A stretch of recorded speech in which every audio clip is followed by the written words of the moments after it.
Good morning, buongiorno, bonjour, guten Tag. Welcome to the summer school. I'm really thrilled to see so many people in this room and also so many of you joining us online from around the world. In the room, I can see a lot of smiley faces, and smiles are indeed contagious. Great medicine, a great therapy to start the day.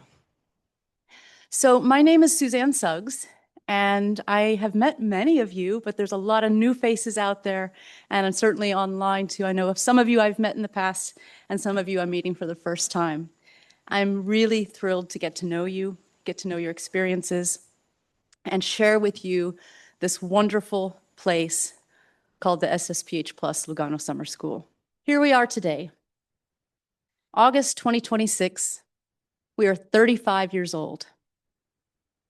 That meant the school began in 1991, for those of you not so quick in math. We started with a motivation and a desire to build and strengthen capacity around the world, to motivate change, to bring together, share ideas and know-how.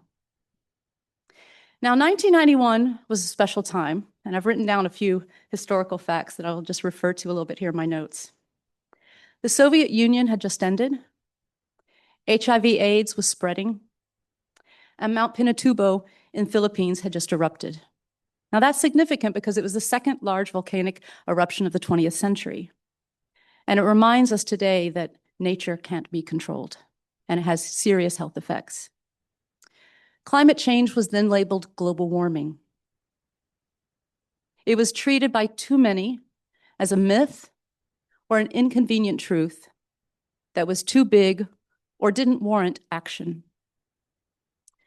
So since the advent of the summer school, a time where many of you had the time to grow up since birth, others grew up into retirement, and somewhere in between, you would expect a lot of positive change to happen around the globe in terms of health. In fact, at the World Health Assembly in 1991, they endorsed 5 priority areas for action, and I'm going to read those to you. 1, the health of man in a changing environment. 2, proper food and nutrition for a healthy life. 3, integrated disease control as part of overall healthcare and human development. 4, dissemination of information for advocacy and for educational, managerial, and scientific purposes. And finally, 5, intensify health development action in and support to countries most in need. At the 1991 World No Tobacco Day in May, the WHO estimated approximately 2.5 million people died prematurely from tobacco-related causes. In 1991, the US Center for Disease Control Prevention noted that during the 80s, restrictions on smoking became more common around the world. Today, tobacco kills more than 7 million people every year, including 1.6 who are affected by secondhand smoke. 1.6 million people who choose not to smoke, and 7 million people, including with a sum of 7 million. We've come a long way in 35 years, huh? In many aspects, one of the greatest changes in the past 35 years has been the stark transformation in the policy environment and the political environment, including media, public opinion, and policy development. For example, vaccination conspiracies. They allege all sorts of harm. And as a result, vaccination policies are suffering. They have changed and emerged to some sort of personal decision-making. And these changes have emerged without understanding or acknowledging the many millions of lives that have been saved by vaccinations. For whatever reasons, public health efforts have been targeted, scapegoated, and are seemingly held responsible for death, illness, and disease. It's a bit reminiscent of witch obsessions of the 15th and 16th century here in Europe. Attacks on science have existed for decades, though. This is nothing new, including tobacco policy reforms and issues that exerted wide-ranging planetary implications. The rejection of climate science is one that is very vivid today. Some of that rejection, if not discounted, most likely could have resulted in policy changes that would have put us in a very different place today in terms of climate. It is unquestionable that climate change will be the catalyst for substantial health problems that we face today, tomorrow, and in the future. According to research that was published in 2021 in Nature Climate Change, they said since 1991, 37% of lives lost due to extreme heat can be attributed to climate change. That was 1991. Think about what that would look like today and in the future. If political changes and misinformation and climate change weren't enough, the world continues to be subjected to intentional, barbaric, and inhumane acts on civilians. In military conflicts such as Ukraine, Gaza, and so many other places around the world, vast numbers of civilians are wounded and killed that create enormous short-term and long-term health disasters. Attacks on civilians must stop. This policy option is simply not acceptable, and you're the ones who can help change this. Failure to effectively address root causes of health severely limits our availability and ability to respond. The underlying causes of harm need to be remedied, and that's what we can do here in the summer school. 35 years ago, the Director General of the World Health Organization stated, and I'll read this directly, "Scientific evidence clearly shows that prevention of the major non-communicable diseases is only possible if there's a shift in emphasis from the disease itself to the risk factors related to the development of the disease. Some of these risk factors, such as air pollution, cannot be controlled by the individual. They need community and government action." He went on to explain that health behaviors are an individual responsibility. And while we all have heard that, we also know the limitations of blaming people for the circumstances in which they live and minimizing the social and the commercial determinants of health. He ended his statement by saying, "The medicine of tomorrow is prevention." In line with the proverb, "An ounce of prevention is worth a ton of cure." Health sciences have made extraordinary contributions to identify problems, develop solutions, and improve health. Certainly, there's room to improve. Many people lack access to health care. Many people experience economic challenges, severe environmental conditions, and frankly, aren't treated very nicely. Life is hard for many people, and they yearn to have healthy environments. They learn to have healthy food. They learn to live and prosper and make sure their kids can do the same. So there is reason for optimism. It's not all doom and gloom, but we need to remember how far or how little we have come in so many years. So you are here. You have chosen to be part of this Lugano Summer School. You and your colleagues are bonded by an unwavering commitment to improve the circumstances locally and globally. You demonstrate a desire to learn, to share, to grow, and improve, and this is admirable. I hope you recognize the individual benefits that you will receive from the summer school, and we know we've been doing this 35 years, but also the collective benefits from the community that pulls together and stays together. And we have I don't just say that, we have seen that. When SARS-CoV-2 came into our world, many alumni from this summer school contacted each other and said, "I need to discuss. My ministry is doing this. My community is doing this. How are you coping? You have data." It was about sharing. And that network was powerful, and they reached out to us and they told us this. I also really hope, I know you're going to learn, and you're going to learn from each other, but I hope you also have a lot of fun and joy while you're here. I want to express my deep gratitude and my thanks to each of you who have made a commitment to come for 3 days or 6 days, whether you're here in Lugano or you've joined one of the hubs or you're joining from your home or your office. As a public health community, as scientists and practitioners and managers, policymakers and policy influencers, we must do better and we can do better. We have the tools in front of us. We're developing new tools. We have a commitment, and I am very optimistic about the future, despite some of the challenges we face and what we've seen in the past. So in closing, it should be noted that 35 years ago, we were here in Ticino, but we were in Ascona. Ascona is about 35 minutes from here. It's a beautiful place. We held this summer school at a place called Monte Verita. In English, that's the mountain of truth. Thus, let's remember that we occupy a very special place. It is unique. It is like no other summer school that I know of, and we have searched wide and broad. Because of this situation we're in, because of the challenges we face, truth must prevail. The attacks on science must be minimized. We must go where the data take us. At this moment, truth demands that we have champions for health. We have advocates, we have active, energetic people influencing our policymakers and policy influencers.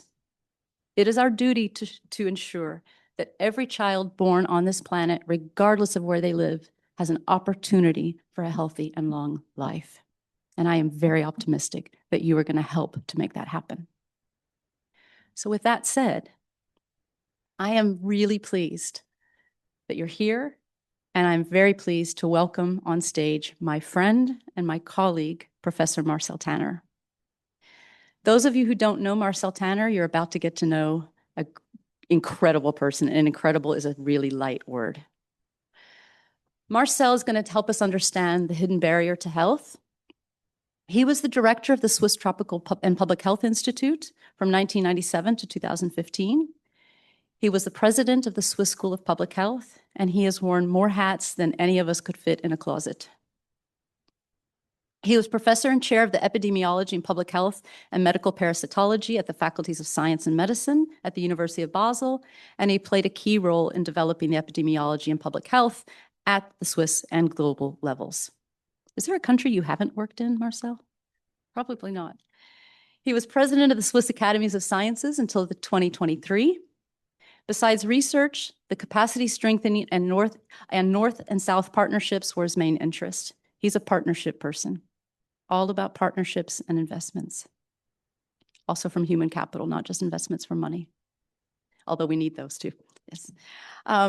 This can be reflected in the development of the Ifakara Health Institute in Tanzania, the Center Suisse de Research Scientifique in Côte d'Ivoire, as well as his role in the development of public and private partnerships and non-for-profit R&D partnerships like MMV, D&DI, and FIND. He has been and is still an advisor on communicable disease research and control and health system strengthening in many national and international agencies and foundations.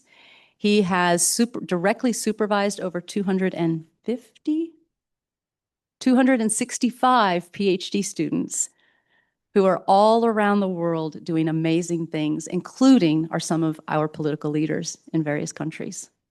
It is truly an honor to welcome Marcel to the summer school. He has been here many times wearing his many hats, and certainly when he was president of the Swiss School of Public Health, he was here.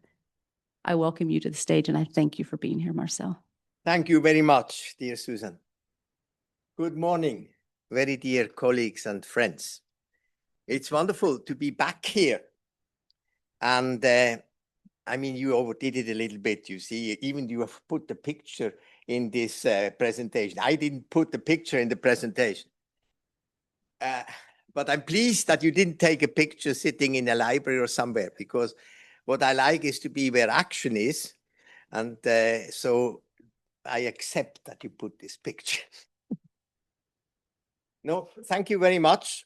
And it's really, thank you not just for inviting me to come back as an old man, in a way, retired but not tired. It's a wonderful to really to have in this new building. I understand it has been, Carlo told me it's a Campari factory it was before, not only in Milano. So this is actually the right way to start. We have an aperitif now, you see, in the Campari factory here. And it is wonderful to be back. It's true that I've been associated a long time. It is not 35 years, but maybe 30 years that I was also on the Monte Verita. And before we moved here.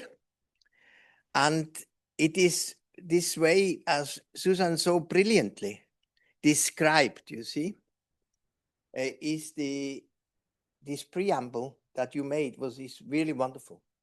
Because the keywords are not only the changes, but the keywords are actually that what we try to do in order to make a change, and that we can do it, and that we must do it, is actually mutual learning for change.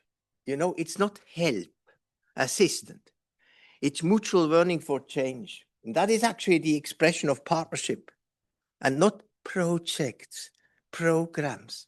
It is partnership, but very unimportant how much one contributes, but it's important that we come together and actually learn together. And it's not one helps the other. Together, we will want to make a difference. So that is one of the keywords that you take along. And the second one is actually this sharing and comparing across systems and cultures. You know, not only we here, but all the dear colleagues now somewhere in the world that are listening, and some are maybe seeing later on some recorded pieces. It is that we understand systems across cultures, because that's global health, not any other definition. And it's not necessary to make a difference between global health and planetary health, because this is actually an artificial acrobatic of academics. The important thing is sharing and comparing across systems and cultures. And systems are not just health and social systems, these are also ecosystems, and that's why the planetary dimension is in it. Of course, you can make the case why you must call it nowadays planetary health. When I started, it was called international health, and we thought we have it there. But you should not concentrate that. You should concentrate on how you very nicely said it, Suzanne, sharing and comparing across systems and culture and mutual learning for change. Now the topic here, you see that this intro that she wrote, Susan, actually emerges from a discussion that we had and goes back to this 1991 World Health Organization program. Because if you really scrutinize these 5 actions, there is a lot described what we could do. We should look at climate and whatever. But it does not actually say on what should we focus in our approaches, because here comes the economic dimension. Wherever we are, also here in Switzerland, we don't have enough money in order to, or we don't use it correctly in order to really address the issues. And that's why we, in a discussion with a good glass of wine, we actually said that we should concentrate on neglect. You say, it's clear, we should concentrate on neglect. But now, what I want to do in this introduction, and as a stimulus for your further work and your lectures that you will have afterwards, the discussions you have, is really to put neglect now in the context of the realities, not theoretically neglect and discuss what it means and so on, but how are really the challenges and what are really the approaches that we can take to overcome neglect. It's not just, you cannot just talk about access if you don't talk about neglect. You cannot talk about targeted intervention if you don't talk about neglect. That's basically the basis of what we are actually needing to understand, where we can be useful. When Susan asks us, now we can do it, we should have a basis from where we do it. And this is not only methodology, but it is the way how we look at the system, at the society, in order to move forward. So that's what we chose. So now that's what I want to do. And here is the content. We want to overcome neglect, and we want afterwards to discuss a bit. But here is the old story, the Indian story. Some know it better than others. You know this elephant. And there are all these specialists. And these specialists have one small problem, that they are all blind. The ones that you see here around the elephant. And they are actually all scientists. And they are blind, and they examine this elephant. One, the tail, the other one, the ears, the other one, the feet, the other one, the tusks. And they describe this thing very accurately, extremely accurately, because they are scientists, you see. And later on, you try to bring in the opinion of all those to see what the whole thing is that they don't see. And it does not make up an elephant, because they really looked at it in a fragmented way. Because with the description of the teeth, with the description of the tail, it does not make the elephant together, because they don't communicate together. And that is actually problem number one I would like to bring in, which is maybe less prominent in the group of public health colleagues, but, and particularly owing to the situation we are in this world, the science policy, the career policy, the culture of science, we still see too much this tendency that people just look at one thing.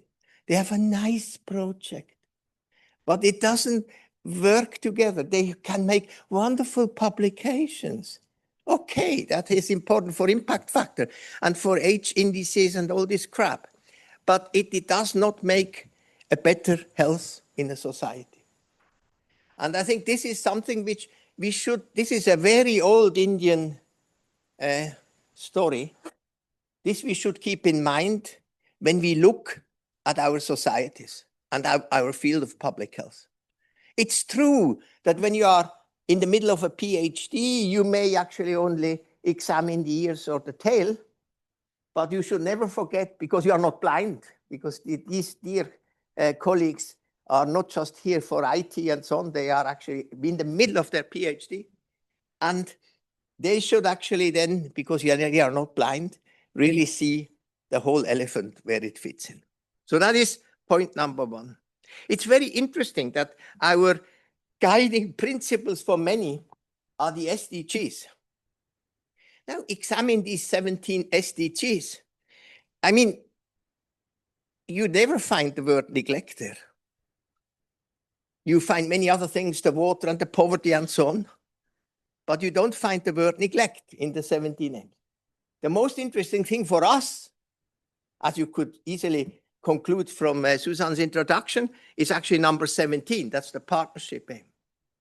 But it is very interesting that in this global effort of SDGs, nobody focuses on the more specific causes where we have to intervene first, because we have not all means to intervene everywhere. So this is just to remind you as well. So you put the elephant together with the SDGs, and then actually you come to the situation that you say,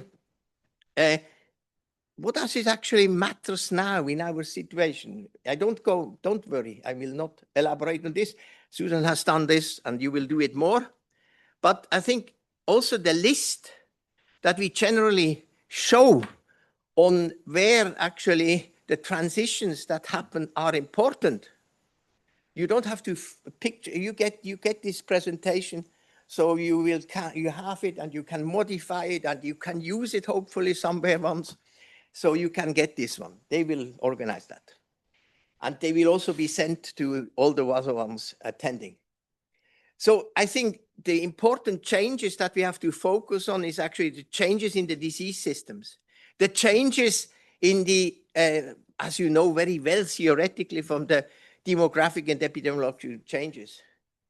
Then people actually say, no, more important in the disease system change is only non-communicable diseases.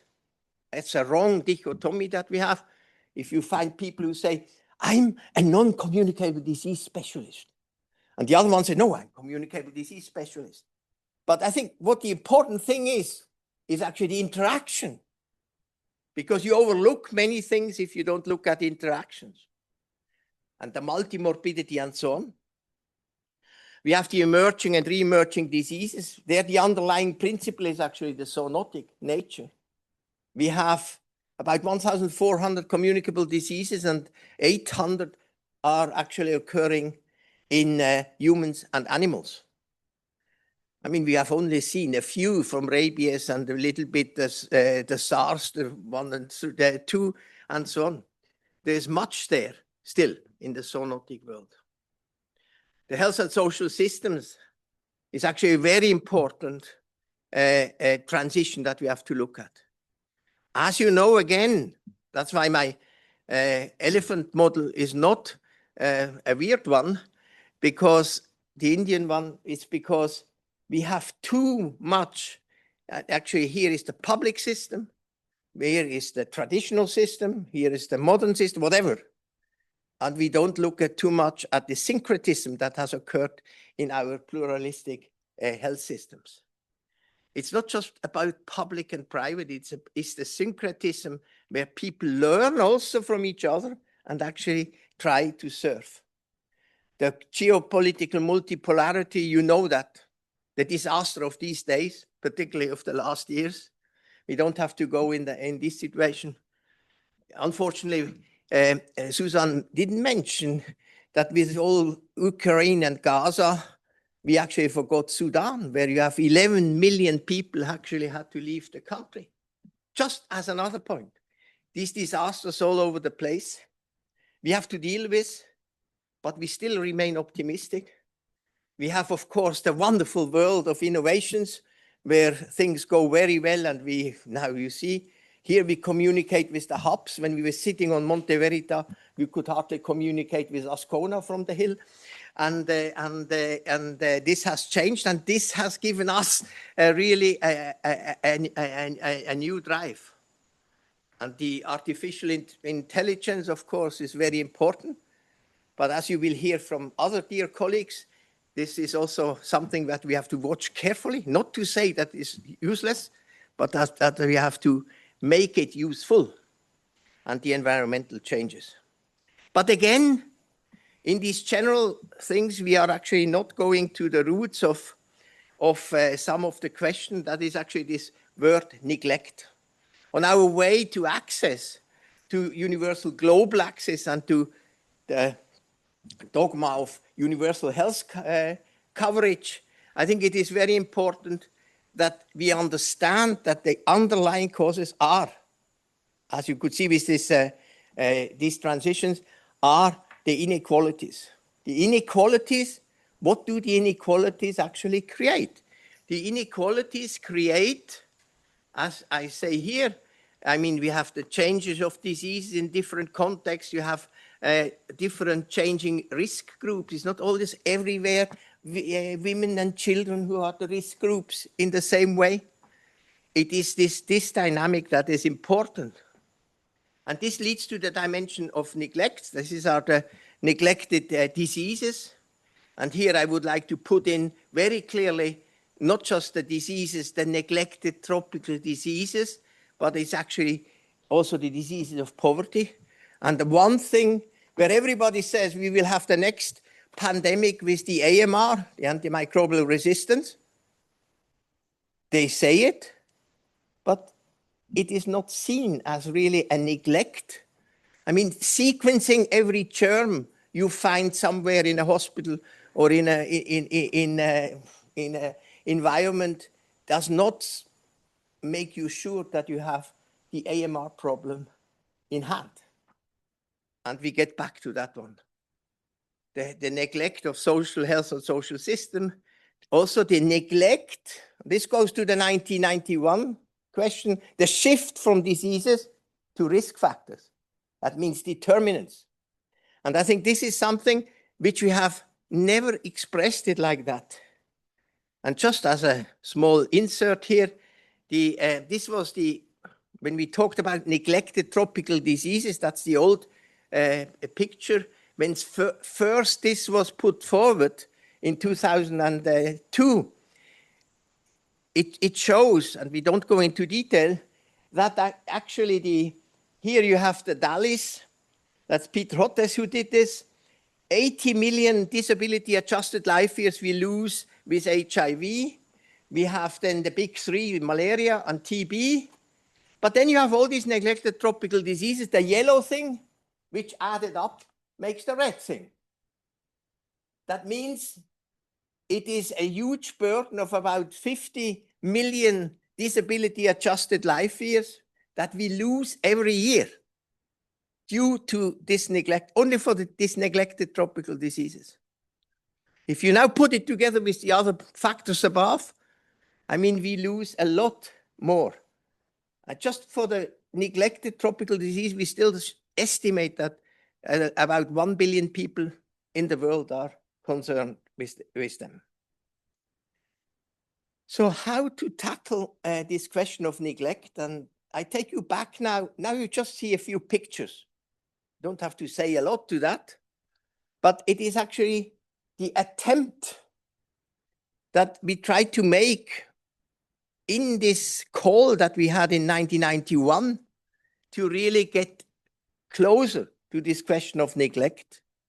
And here is the next one is, that's Ouagadougou. I don't know if everybody has been there. It doesn't matter. That's the town of Ouagadougou, and you see the different sectors of the town. And here you see actually how people throw away waste. And in an uncontrolled mode, so when it's darker the color, this is in all the pictures afterwards, then you have more of square meters of just waste disposal all over the place. Now have a look at that one. So this was done as a survey, as a project, to see how is it with the waste disposal. But then afterwards we actually add here, that's the same Ouagadougou. On the one hand, you have the incidence rate of diarrhea. Just look at it, look at colors. The darker, the more. You don't go now into the dimension how much. And on the other side, you have actually the mothers not having been at school in the same town, in the same survey. So you see something, I hope. And we go on now. We go from Ouagadougou to Tanzania. I take another example. You have malaria. Malaria here in 2000, the darker, the higher the incidence. And if it is very light or gray, then it's little malaria. Then you see 2010, and then 2025. Just have a look at it. Even if you don't know Tanzania, these are district-based figures. And then you go on, and another example. This is the same, that's very interesting, where people call that's the whole greater Mekong region. From 2012 to 2019. Again, malaria. The more red it is, the more malaria is there. The more green it is, a little bit less. It's the same picture. So why do I show you that one? Is if you are confronted in public health action or in health planning and in policy making, what is the key thing you have to look at? Is the heterogeneity. A public health person doesn't have to look at homogeneity. Where do we find the same things? You have to find where is heterogeneity. This is a picture from COVID in Switzerland. It was in fall 2020, before the so-called second wave. And there we were discussing, I had the pleasure and privilege of drag to be part of the national, I mean, leading the public health group of the national task force. This shows you a heterogeneity in our country. And at that time, people discussed, where should you make a lockdown? Where should people go out of for public events and so on? And as you can see, there were cantons where they wanted to come, you know, in September, you come down with your cattle from the Alps. And people said, no, you cannot do that. That was in the canton of Glarus, in the inner heart of Switzerland. They had so far one case of COVID at that place. And the people are all outside when they come down with the cows. So we said, no, we don't go. So is everything closed? But you see, recognizing heterogeneity, which you get heterogeneity in space, in time, in age of the people, in culture, all this heterogeneity would have allowed to have a more subtle approach also in little Switzerland, in order not to make just a lockdown everywhere, or to make a lockdown that in Geneva, for instance, which is very red, actually they closed all the bars, and they just then went the people to Lausanne, which is the next door city, in order to where the bars were open. So the point is really recognizing heterogeneity is one of the key public health strategies that we should pursue. And I dare to say, you can discuss that this is not very often done, or not enough done in these days. And that's why also we actually chose that we talk about neglect, and that you take this on into all the situations. So we would actually say it's very easy public health, you see. It has to do with common sense. Unfortunately, common sense is not so widespread anymore in this world. And the common sense means that you actually recognize heterogeneity. You understand in heterogeneity actually vulnerability, and not just risks and problems. I will get back to that one, in order to really come to the question on the resilience situation, which again is the key in order to overcome the neglect situation, is understanding vulnerability and resilience. The next one of the strategies that you as a public health person need to think about as a key strategy is surveillance response. I will get back to that one in more detail. Not just collecting data, monitoring and evaluation, but is really surveillance response.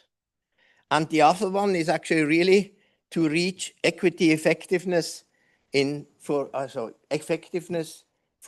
the equitable health system.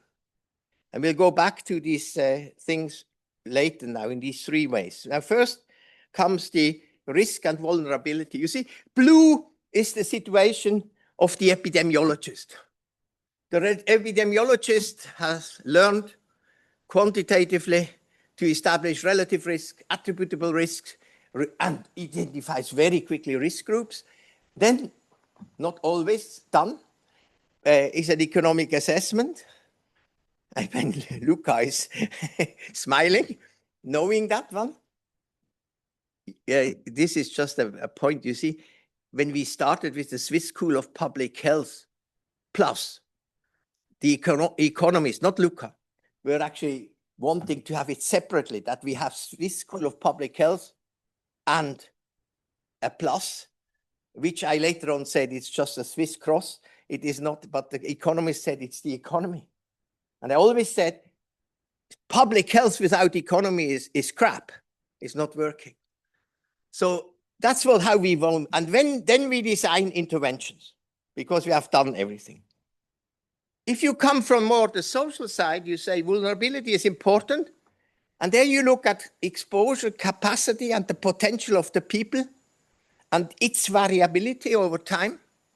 And you don't come to the term of intervention, but you come to transformation.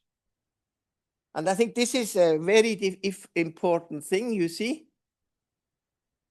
in order to see that actually epidemiology and public health are in fact always transdisciplinary. None of the public health person must go to a seminar to discuss multi, intra, and transdisciplinarity. You live it. And we are actually very clear when you see this between risk and vulnerability, there is no way to make a difference between qualitative and quantitative, to make wrong dichotomies, you see, which we have sometimes a discussion in epidemiology and public health. You know, I'm more quantitatively oriented. I'm more qualitatively oriented.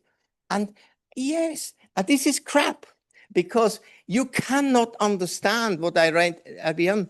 It is actually understanding the context of risk, and the risk in context means you always have to combine. That's why I hate when people say, this is a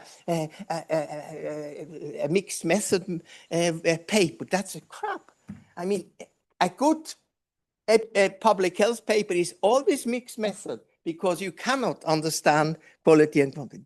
And that is not just a dogma from me or an obsession, but it is really something which helps to overcome this issue of neglect, and to bring together risk and vulnerability. Together with a dear colleague, Brigitte Obrist, we have developed then graphically this situation time ago.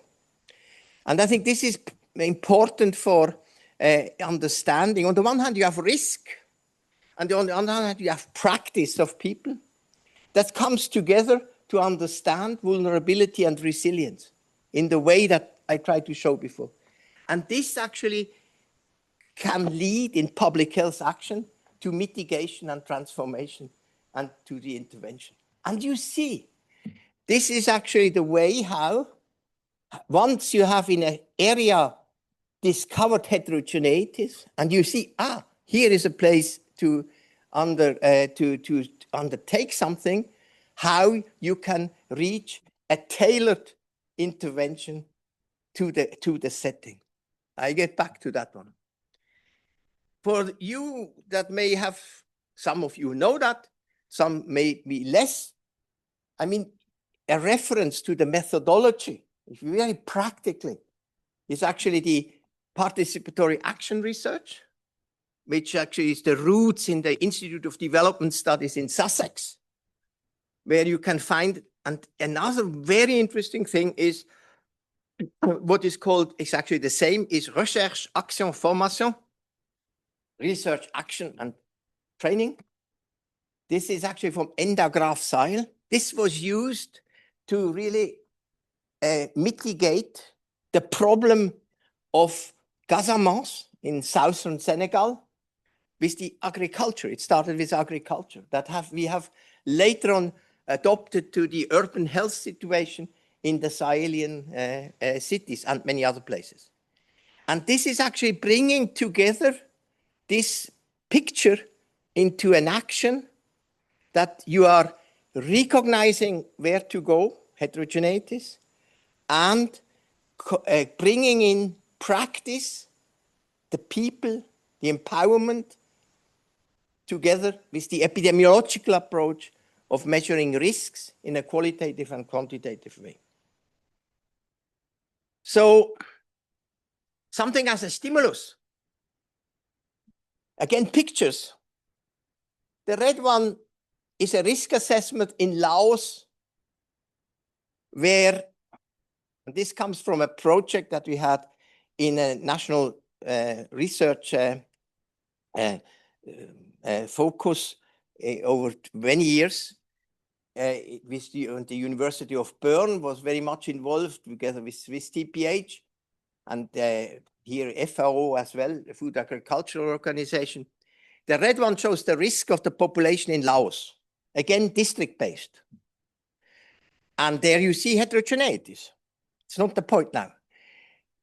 The blue one is showing the analysis of coping. How, when you look at the people, how they can cope with the different risks. Then you see already the difference between the epidemiological assessment, and the coping assessment. You see, so you cannot focus on what is actually the result is actually here, this brown one. That's a composite measurement. I mean, there is a whole atlas for this country, for Laos, and for many others as well.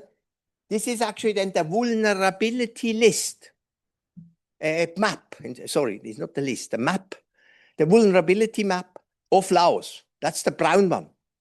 So combining some of these elements, there are more elements, bringing together into a vulnerability map. And on the other side, you see then the map of access. I mean, you see the vulnerability map and you ask for the map of access. Green one is relatively good access. It's less than 1 hour. And red one, it's people have 10 hours to have access to health services. So out of these vulnerability maps, you don't get the answer as a whole, but you then actually go on into this access to health services map. And this shows you that very basically, this is the combination of really using this approach with some of these methods in order to really understand where you have to intervene with heterogeneity. An epidemiological survey or a vulnerability survey alone, a brief one, does not help you. Here is just again the same Laos. I have taken the same example. Blue is the disability due to diseases, and when you come to specifics in interventions, and brown or yellow is the disability due to accidents. You know, accidents with the new roads they had suddenly a lot of motorbikes, and this changed the situation actually in the accident situation. So when you are confronted, and what I want to give you along is not that you have to go home and you do in your country all this same mapping, but that you adopt the approach how you have to bring together risk and exposure in order to understand the vulnerability and to find in the heterogeneity, because you don't have enough money to do everything, where you do interventions first. That brings you bring together, and we close the circle to the neglecting. Some of you are very tired to see this. Nearly not all, but in many presentations, I use that one. And that is actually an understanding that, particularly with the biomedical community, doesn't understand properly the difference between efficacy and effectiveness. You see, we have efficacy. People do a randomized control trial of a new intervention, whatever it is, and they show this intervention is efficacious. 80% is wonderful, huh? So you can just bring it to the people, and you see then you have this classical thing that you are not effective yet, because you have to carry this efficacy to the community.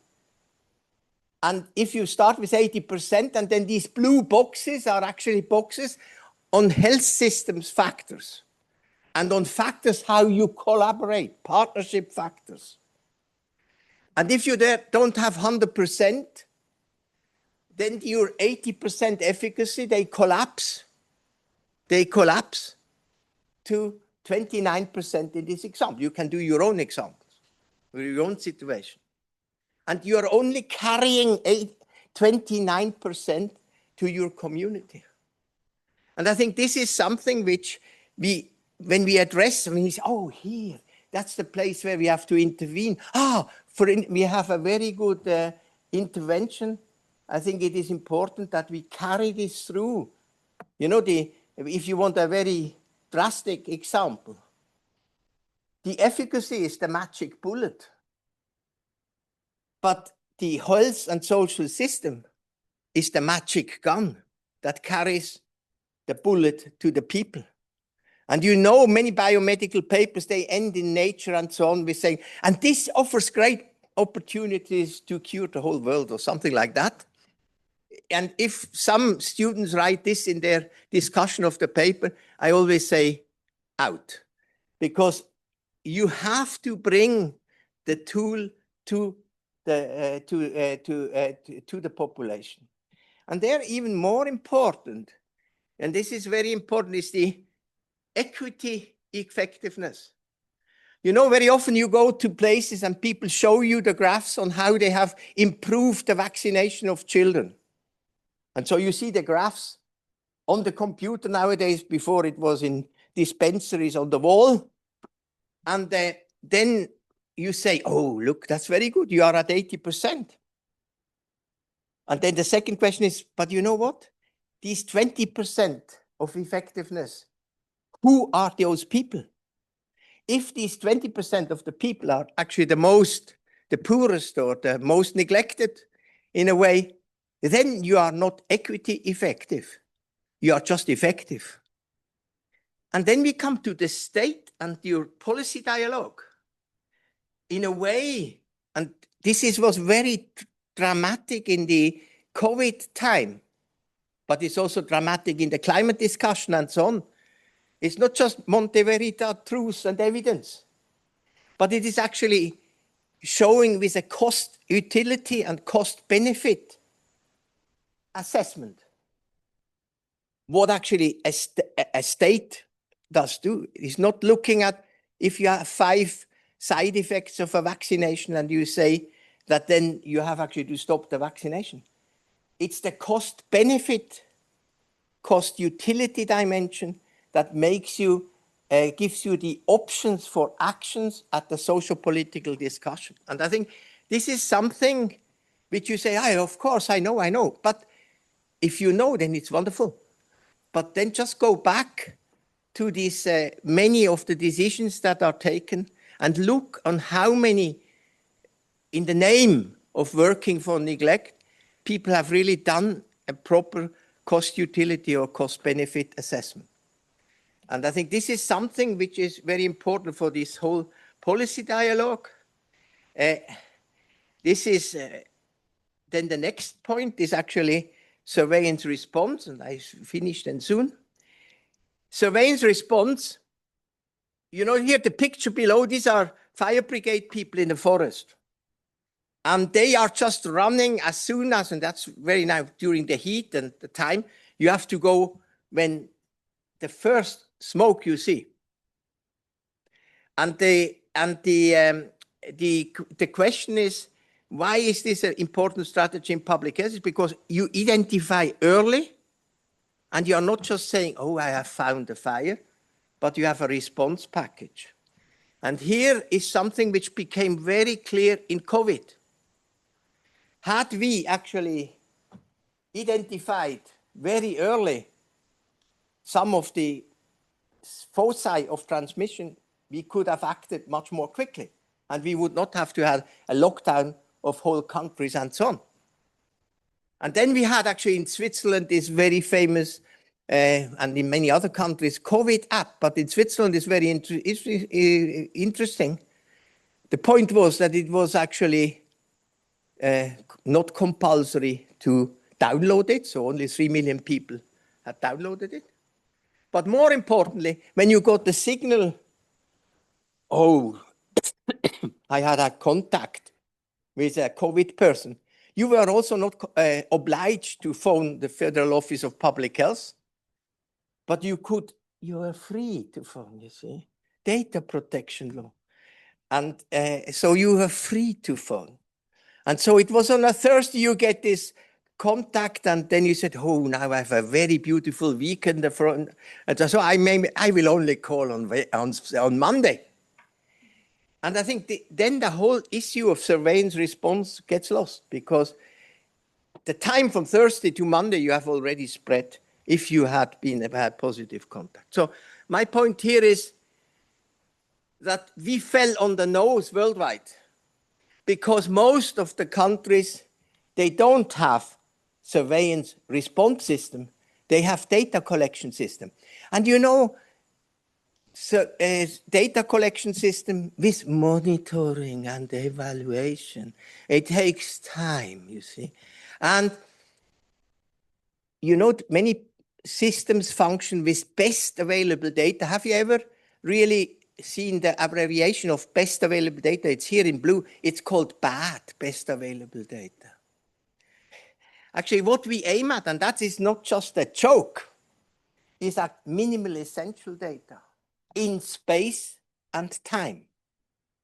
Because minimal essential data in space and time tells you where to intervene quickly. If you get a report after 1 year of good monitoring and evaluation for many events, and that's not only infectious diseases, it's also in a hospital when you look at quality of care, and you know how quality of care is monitored in hospital. They have endless questionnaires with ticking boxes. And then after 1 year comes the monitoring, the quality report.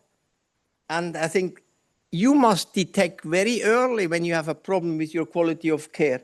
And therefore also surveillance response fits for these things. So surveillance becomes an intervention if you have the response package, and even more, the response package can be tailored to and integrated way to the setting. This issue is a very key one to tackle neglect, tailoring and integration. So, you see, in the important thing is, of course, communication. You don't wait until you have the whole forest burning. That's very important nowadays, all over the world, in this heat, particularly in Europe. And the key issue is communication. It is not just to provide data, but really to communicate and not just to do propaganda. The malaria elimination. I'm happy to change from the different subject that you see. It's everywhere the same. The big success that we had in malaria elimination from the year 2007 to up to now also, still with a little bit of stalling, is actually that we combine in an area the bednet, the diagnosis, and so on, and in some places insecticide use, in some places because we combine the social culture and socio-ecological and economic situation together. That's integration, and it's tailoring that you use that one. And we are not just waiting for the vaccine.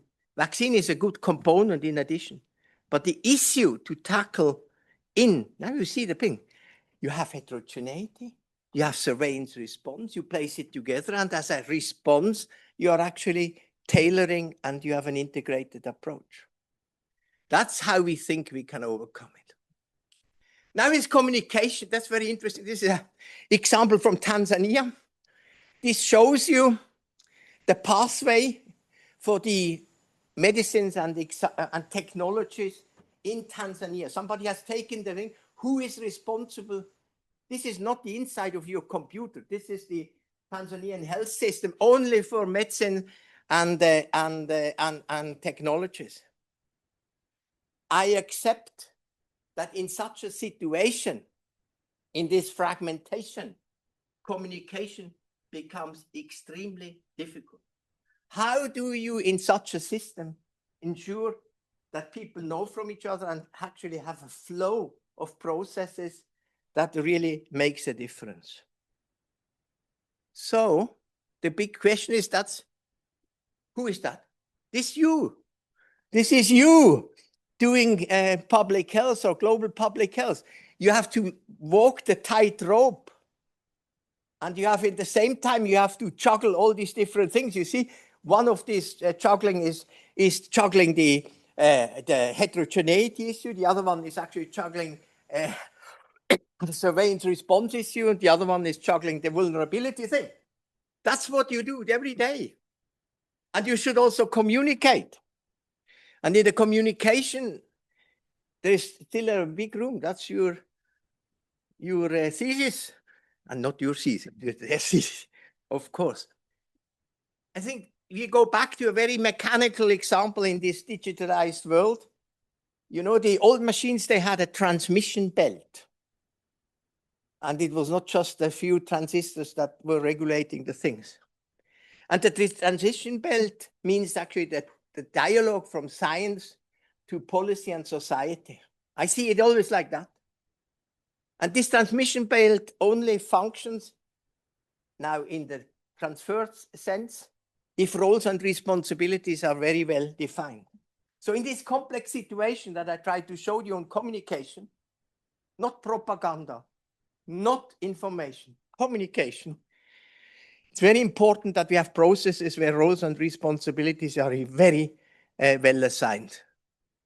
And so when you scrutinize your systems at home or even in a smaller setting, the key issue is roles and responsibilities are not ping-pong matches, you see. I mean, when you have decentralized systems, you take the Switzerland, the cantons are responsible for health, or the federal level is responsible for health. And they constantly discuss, they play ping pong, who is really responsible. I think this is, when you look at a communication strategy, this roles and responsibility thing is absolutely crucial, and particularly in decentralized systems in order to really have targeted, integrated, tailored responses. The last point now is the ethical dimension. And that's mainly to the scientists in order to tackle neglect. You see, you have the problem that many scientists, they are really studying a big problem, as you see here, a huge problem. And they study it and they say, you know, I cannot say yet, I must know further, I must do this. And they are still standing with their problem, you see. And we should actually go back to Sir Bradford Hill, 1965. That was the famous discussion between the causality of lung cancer and smoking. And Bradford Hill said, you know, all scientific work is incomplete, and we must do more and so on, that we agree, but you always know something to do already something. That's an ethical dimension. It's unethical when you say, no, I still have to wait. I must still reflect. I have not studied this question. I mean, this is actually the life, and this is the optimism that also Susan has made in her introduction on how we actually move in order to change in this mutual learning for change. We should think on that one, that we are actually think on interventions, and we think of it particularly when we do implementation science, not operational research, implementation science, in order to really carry the product to the neglected situation. And the final one is, I like that very much, and it basically was stimulated through a discussion that we had last night. Also, recognize heterogeneity, surveillance response, and equity effectiveness are the three main strategies that you have to retake. So it's very easy for you. It's only three strategies that you have to think about, you see. So there's a picture of primitive art from Switzerland, Appenzell, eastern part. There's a primitive art from Tanzania, Tinga Tinga. Why do I go now into the art section? What is the issue here? You know, this is a very simple one. It is not about doing great things, but mainly about seeing and doing the ordinary things with the conviction, appreciation, and joy for their basic intrinsic value. Those who set out to do great things, they will never do great things. Just let's do the basic things, and then we move. That's what I wanted to say. And yes, you Swiss School of Public Health, Switzerland, that's why the plus, it's not plus. So you see, you don't have to be at the top to begin, but you have to begin to become the top, you see. This is something which you should do. And look at this guy there in the boat. I always show this at the end of the presentation. Don't give up. We never ever give up. Some of you know the picture of the stork and the frog in the mouth of the stork already, squeezing his neck of the stork. We never ever give up. Please take this along. Congratulations to the Swiss School and that we are 35 plus years plus. And thank you for this lectures that I get always in the interaction of mutual learning for change. So thank you very much, my dear friends.